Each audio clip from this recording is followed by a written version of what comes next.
నాలుగైదు రోజుల క్రితం అమెరికాలో ఉన్నాను. అక్కడికి ఒక మెసేజ్ వచ్చింది వరుణ్ తేజ్ నుంచి. డాడీ నీతో ఏదో మాట్లాడాలి అని.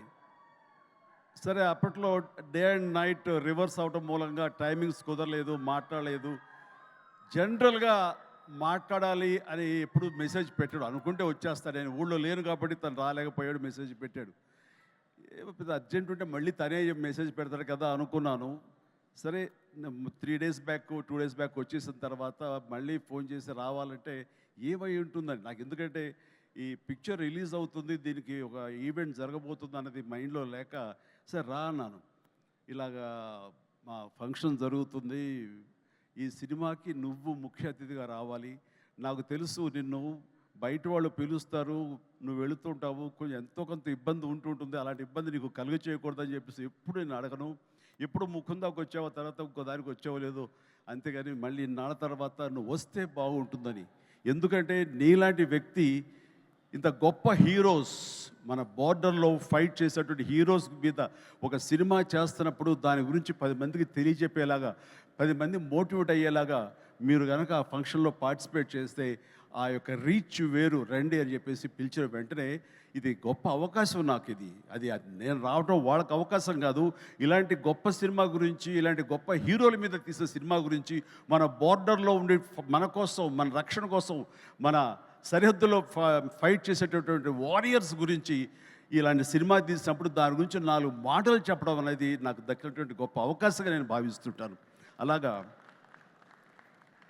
ఈ ఫంక్షన్ రావడం అనేది నాకు నిజంగా చెప్తాను చాలా గర్వంగా ఉంది. సో ఇందులో ఉండే పాయింట్స్ ఏమిటి అన్నప్పుడు, నాకు ఎప్పుడైతే పుల్వామాలో జరిగినటువంటి ఈ టెర్రరిస్ట్ అటాక్ ఉంది, అది ఒక బ్లాస్ట్ అయ్యి 40 మంది సిఆర్పిఎఫ్ వాళ్ళు చనిపోవటం చూసాము. ఇందాక లాస్ట్లో నేను లాంచ్ చేసిన సాంగ్లో చూసినప్పుడు నాకు ఆ విజువల్సే కనిపించాయి. ఎంత హృదయ విదారకంగా ఉందంటే, సినిమాల్లో మనం కొంతవరకు చూపించగలం, నిజంగా నిజ జీవితంలో ఎంతమంది ఎంత హృదయ విదారకమైనటువంటి పరిస్థితి. అలాంటి ఫ్యామిలీస్కి, వాళ్ళకి ఆ చనిపోయిన వాళ్ళకి నివాళులు అర్పించేలాగా ఒక ప్రతీకారం తీర్చుకోవాలనే కక్షతోటి మన ఇండియన్ ఎయిర్ ఫోర్స్ చేసినటువంటి పెద్ద సాహసం, చేసిన యుద్ధమే ఈ cinema. If I'm right, I'm right, yeah.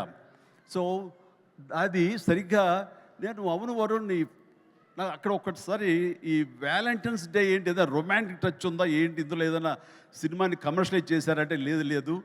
February 14th నాడు ఈ సర్జికల్ స్ట్రైక్ చోటు చేసుకుంది. కాబట్టి దానికి సినిమా పరంగా మేము పెట్టుకున్నటువంటి ఈ పేరు ఇది ఆపరేషన్ వ్యాలంటైన్స్ డే అని చెప్పేసి. వెరీ సెన్సిబుల్గా ఉంది, బాగుందని అన్నాను. ఆ తర్వాత ఈ సినిమా గురించి తను మాట్లాడుతూ, first of all Shakti Pratap Singh director. So అతను Rajasthan, you belong to Rajasthan? Yeah, he belong to Rajasthan. So అక్కడి నుంచి వచ్చినటువంటి యువకుడు, ఎంతో ఎంతూజియాస్టిక్ యువకుడు అనమాట.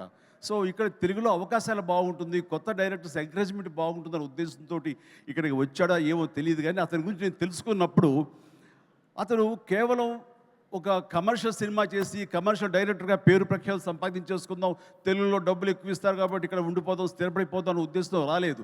తను దీనికంటే ముందుగా ఈ దేశానికి సేవలు చేసేటటువంటి మన ఎయిర్ ఫోర్స్ వాళ్ళ మీద కానివ్వండి, నేవీ వాళ్ళ మీద కానివ్వండి, లేకపోతే ఇన్ఫెంట్రీ మన వాళ్ళ మీద కానివ్వండి, మిలిటరీ వాళ్ళ మీద కానివ్వండి, తను ఎప్పుడు ఒక రకమైన రీసెర్చ్ చేస్తుంటాడు, వాళ్ళ జీవితాలు ఎలా ఉంటాయి ఏమిటని. ఆ నేపథ్యంలో తను తన సొంత డబ్బు 5 లక్షల దాకా ఖర్చు పెట్టి ఒక 20 నిమిషాల నిడివితోటి ఆ సర్జికల్ స్ట్రైక్ కానివ్వండి, ఈ వ్యవహారం అంతా తనకున్న నాలెడ్జ్ తోటో, తన ఇన్ఫర్మేషన్ను గ్యాదర్ చేశాడు. ఆ ఇన్ఫర్మేషన్ తోటో ఒక సినిమాలాగా చేయడం మొదలుపెట్టి, ఆ తర్వాత ఎయిర్ ఫోర్స్ వాళ్ళు చూపిస్తే కనుక వాళ్ళు ఆశ్చర్యపోయారు.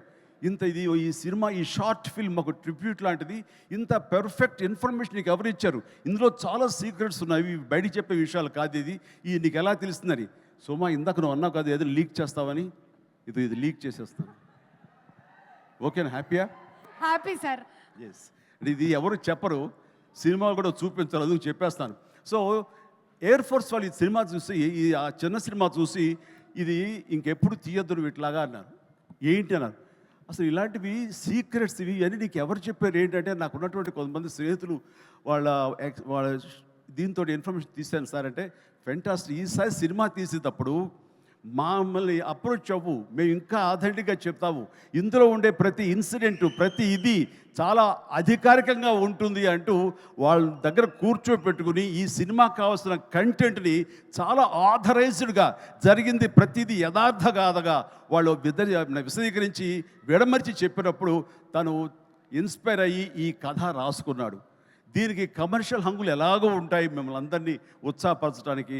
సో ఆ హంగులతోటి ఈ కథ వినిపించగానే సిద్ధు ప్రొడ్యూసర్ అలాగే వరుణ్ తేజ్ ముందు ఈ కథ విని చాలా బాగుందంటూ సిద్ధుని పిలిచి నువ్వు చెయ్యి మనం చేద్దాం అనుకున్నప్పుడు సోనీ వాళ్ళు కూడా ఈ కథ నచ్చి వాళ్ళు కూడా దీంట్లోకి జాయిన్ అయ్యి టుగెదర్గా వీళ్ళందరూ కలిపి ఈ సినిమాని తీశారు. ఇది ఆద్యంతం చాలా చాలా బాగా వచ్చిందని చెప్పేసి నేను వాళ్ళు చెప్తుంటే కనుక ఐ ఫెల్ట్ వావ్, ఇలాంటి సినిమాలు ఆడాలి. ఎందుకంటే మనం ఎంత సరే దేశభక్తి మనకి ఎంత ఉన్నా సరే ఇలాంటి సినిమాలు ఇలాంటి కథాంశాలు వచ్చినప్పుడు ఒక తెలియని ఒక ఉప్పొంగిపోతుంది మనకి దేశభక్తి.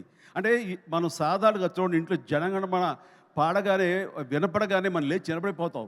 అది లోపల ఉన్నటువంటి భావాన్ని బయటికి వ్యక్తీకరిస్తుంది, బయటికి తెలియజేసేలాగా మనం మనోగతం అంతా ఒక ఉప్పెలా ఉప్పొంగుతుంది. సో అలాగా ఇలాంటి కథలు వచ్చినప్పుడు ఖచ్చితంగా మనం రొమాంటిక్ సినిమాలు, ప్రేమ సినిమాలు, యాక్షన్ సినిమాలు చూస్తుంటాం, వాళ్ళని ఆదరిస్తుంటాం, వాళ్ళకి డబ్బులు ఇస్తుంటాం. కానీ ఇలాంటి సినిమాలు మన కోసం చేసినప్పుడు ముఖ్యంగా యూత్ ఇలాంటి సినిమాలు చూడాలి.